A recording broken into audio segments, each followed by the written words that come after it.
Item ಯಾವುದೇ ಇರಲಿ try ಮಾಡಿ ಆಚಿ ಚಿಕನ್ ಮಸಾಲಾ. ಬನ್ನೇರುಘಟ್ಟ ಜೈವಿಕ ಉದ್ಯಾನವನ ತನ್ನಲ್ಲಿರುವ ವಿವಿಧ ಪ್ರಾಣಿ ಸಂಕುಲಕ್ಕೆ ಹೆಸರುವಾಸಿ.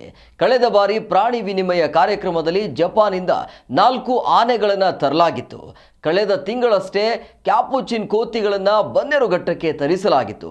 ಇದೀಗ ಪ್ರಾಣಿ ವಿನಿಮಯ ಕಾರ್ಯಕ್ರಮದ ಅಡಿಯಲ್ಲಿ ಮತ್ತೆ 4 ನೂತನ ಅತಿಥಿಗಳನ್ನು ದಕ್ಷಿಣ ಆಫ್ರಿಕಾದಿಂದ ಬನ್ನೇರುಘಟ್ಟ ಜೈವಿಕ ಉದ್ಯಾನವನಕ್ಕೆ ಬರಮಾಡಿಕೊಳ್ಳಲಾಗಿದೆ. ಇಷ್ಟಕ್ಕೂ ಯಾರು ಆ ನೂತನ ಅತಿಥಿ ಅಂತೀರಾ? ಈ ಸ್ಟೋರಿ ನೋಡಿ.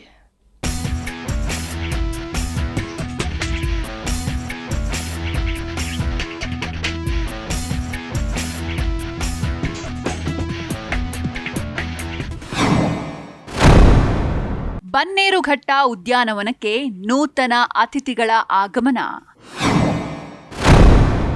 ದಕ್ಷಿಣ ಆಫ್ರಿಕಾದಿಂದ 4 ಶಿವಾಂಗಿ ಚೀತಾಗಳು ಆಗಮನ.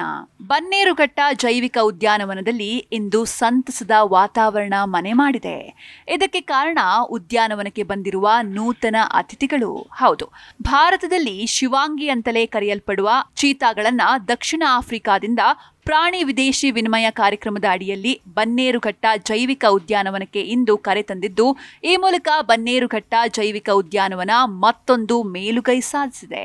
ನಿನ್ನೆ ಮಧ್ಯರಾತ್ರಿ ದಕ್ಷಿಣ ಆಫ್ರಿಕಾದಿಂದ ಬೆಂಗಳೂರು ಕೆಂಪೇಗೌಡ ಏರ್ಪೋರ್ಟ್ಗೆ ಬಂದ ಚೀತಾಗಳನ್ನು ಬರಮಾಡಿಕೊಳ್ಳಲು ಸ್ವತಃ ಅರಣ್ಯ ಸಚಿವರಾದ ಈಶ್ವರ್ ಖಂಡ್ರೆ ಅವರು ಏರ್ಪೋರ್ಟ್ಗೆ ಬಂದು ಚೀತಾಗಳನ್ನು ವೆಲ್ಕಮ್ ಮಾಡಿದ್ದಾರೆ.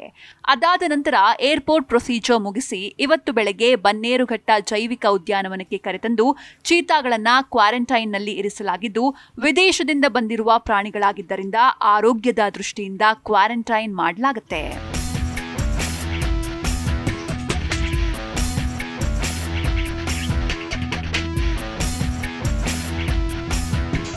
ಇನ್ನು ಚೀತಾಗಳ ಆಗಮನದಿಂದ ಬನ್ನೇರುಘಟ್ಟ ಜೈವಿಕ ಉದ್ಯಾನವನದಲ್ಲಿ ಸಂಭ್ರಮ ಮನೆ ಮಾಡಿದ್ದು, ಚೀತಾಗಳನ್ನ ಸದ್ಯ ಕ್ವಾರಂಟೈನ್ ಮಾಡಲಾಗಿದೆ.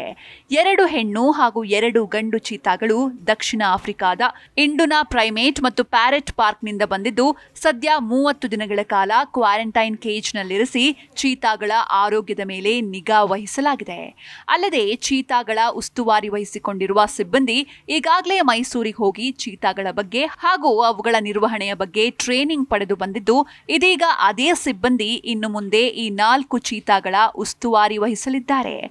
ಸದ್ಯಕ್ಕಂತೂ ಇಲ್ಲಿನ ವಾತಾವರಣ ಚೀತಾಗಳಿಗೆ ಹೊಸದಾಗಿದ್ದು, ಇಲ್ಲಿನ ವಾತಾವರಣಕ್ಕೆ ಹೊಂದಿಕೊಳ್ಳುವವರೆಗೆ ಆಫ್ರಿಕಾದ ಆಹಾರ ಶೈಲಿಯನ್ನ ಪಾಲಿಸಿ ಅನಂತರ ನಿಧಾನವಾಗಿ ಇಲ್ಲಿನ ಆಹಾರ ಶೈಲಿಗೆ ಹೊಂದಿಸಲು ಸಿದ್ಧತೆ ಮಾಡಲಾಗಿದೆ.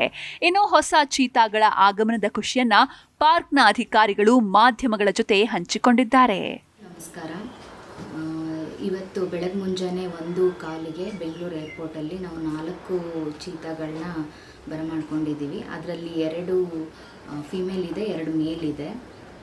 ಹಾಗೆ ಈ ಬರಮಾಡ್ಕೊಳ್ಳೋ ಪ್ರೊಸೆಸ್ಗೆ ಸನ್ಮಾನ್ಯ ಶ್ರೀ ಈಶ್ವರ್ ಖಂಡ್ರೆ ಸರ್ ಅವರು ನಮ್ಮ ಜೊತೆಗಿದ್ದರು. ಹಾಗೆ ನಮ್ಮ ಮೆಂಬರ್ ಸೆಕ್ರೆಟರಿ ಆದ ಡಾಕ್ಟರ್ ಸುನಿಲ್ ಪನ್ವಾರ್ ಸರ್ ಕೂಡ ನಮ್ಮ ಜೊತೆಗಿದ್ದರು. ಹಾಗೆ DCF ಬ್ಯಾಂಗ್ಳೂರು ಸಂತೋಷ್ ಸರ್ ಕೂಡ ಅವರು ನಮ್ಮ ಜೊತೆಗಿದ್ದರು. ಇಷ್ಟು ಜನರು ಮತ್ತು ನಮ್ಮ ಎಲ್ಲ ಸ್ಟಾಫ್ಗಳು ಸೇರಿ ನಾವು ಚೀತಾಗಳನ್ನ ಬರಮಾಡ್ಕೊಂಡಿದ್ದೀವಿ. 30 ದಿನಗಳ ನಂತರ ಸಾರ್ವಜನಿಕರು ಪಾರ್ಕ್ನಲ್ಲಿ ಚೀತಾಗಳನ್ನು ವೀಕ್ಷಣೆ ಮಾಡಬಹುದಾಗಿದ್ದು, ಕಳೆದ ಬಾರಿ ಜಪಾನ್ಗೆ ಕಳುಹಿಸಿದ್ದ ಆನೆಗಳ ಪ್ರಾಣಿ ವಿನಿಮಯ ಕಾರ್ಯಕ್ರಮದಲ್ಲಿ ಇನ್ನಷ್ಟು ಪ್ರಾಣಿಗಳು ಬನ್ನೇರುಘಟ್ಟ ಜೈವಿಕ ಉದ್ಯಾನವನಕ್ಕೆ ಕರೆಸಿಕೊಳ್ಳುವ ಯೋಜನೆ ರೂಪಿಸಿದ್ದಾರೆ. ಇನ್ನು ಮುಂದಿನ ದಿನಗಳಲ್ಲಿ ಹಲವು ದೇಶದ ಪ್ರಾಣಿ ಸಂಕುಲವನ್ನ ನಾವು ಬನ್ನೇರುಘಟ್ಟದಲ್ಲೇ ಕಾಣಬಹುದಾಗಿದೆ. Murthy C, Zee Kannada news, Anekal.